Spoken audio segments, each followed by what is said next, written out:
Parashat Vayechi, the final parasha of Sefer Bereshis, the final stage in the life of Yaakov, the final stage in the formation of the Jewish people. We find the family of Yaakov living in Mitzrayim, and the grandchildren are growing up, and Yaakov knows the end is near. He calls his grandchildren, the children of Yosef, and summons them to receive a special blessing before he dies. It seems to be that Yaakov is bent on repeating all of the mistakes of yesteryear. Once again, he attempts to make a maneuver that will seemingly play favorites between his children.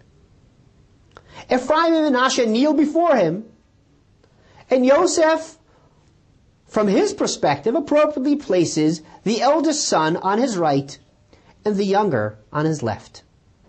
And Yaakov, in an unexpected, bold move, takes his hands and crosses them to put his right hand on the younger and his left hand on the elder.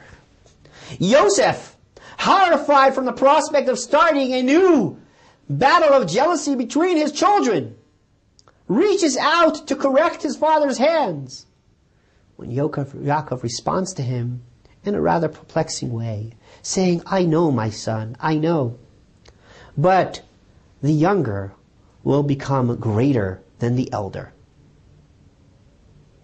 Interesting. How did this ease Yosef's fears? But let's look at the statement at its actual face value.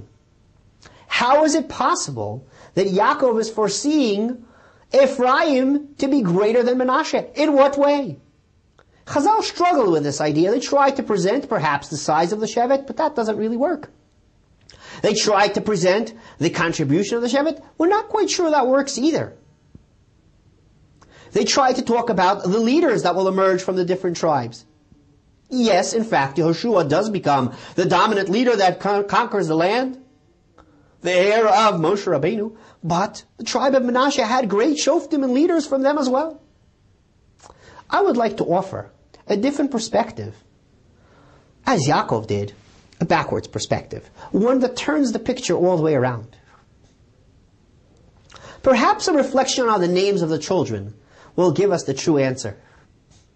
You see, Ephraim and Manasseh represent all of us. They are the two classic scenarios of a Jew in the diaspora. Manasseh is called Manasseh because Yosef said, "Ki nashani Elokim mi beit avi." He is the child that for wherever he goes will be remembered as a Jew. It is because Manasseh always remembers where he came from. It is embedded within his name. Manasseh represents the Jew in the diaspora that no matter what he tries to do, will always be reminded who he is and where he came from. For better, unfortunately, usually for worse. You see, Yaakov is not worried about Manasseh. Indeed, Manasseh will have difficult times throughout his destiny. The Jew will have many, many difficult years in the diaspora in which he will be badgered, punished, hit, discriminated against, subjugated, tortured, and perhaps killed. But no matter what happens, he will always remember who he is. Oh, the Gentile neighbors will make sure of that. Ephraim is a very different child. Ephraim represents Ki Hifrani Elokim Be'eretz Oni, because God made me successful in the land of my affliction. Indeed, Ephraim represents the Jew that will succeed, that will flourish. He will do great in business. He will do great in politics. He will integrate into society. And that's where the true danger emerges.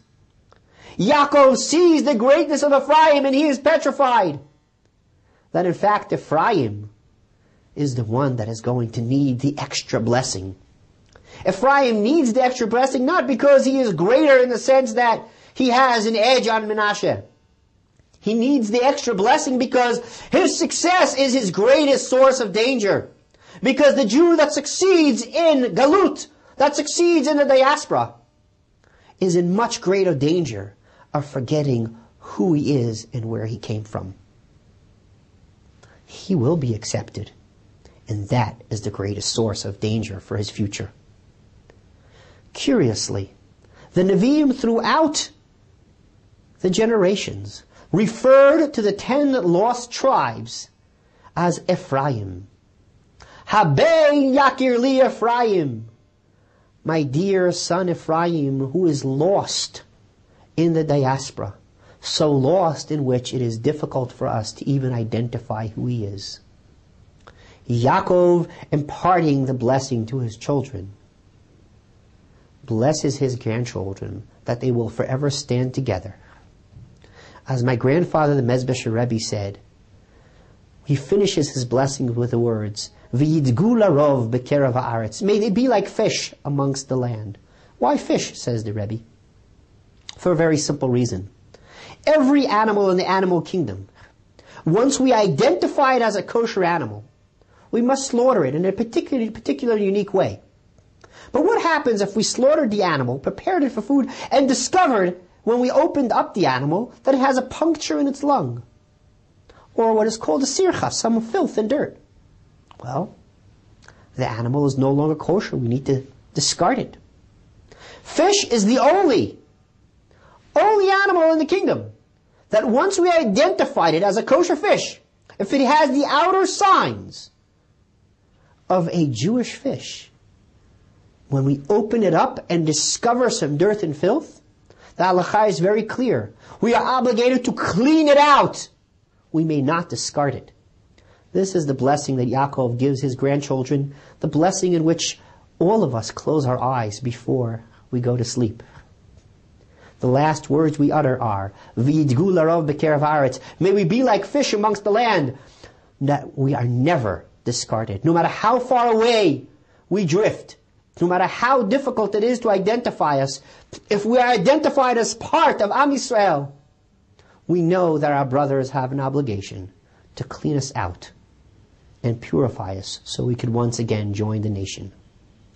May the blessing of Yaakov be bestowed upon all of us. May we find our lost brothers, and may we be sensitive enough to clean one another and always stick to one another in order to sustain the unity and strength of the Jewish people. Shabbat Shalom.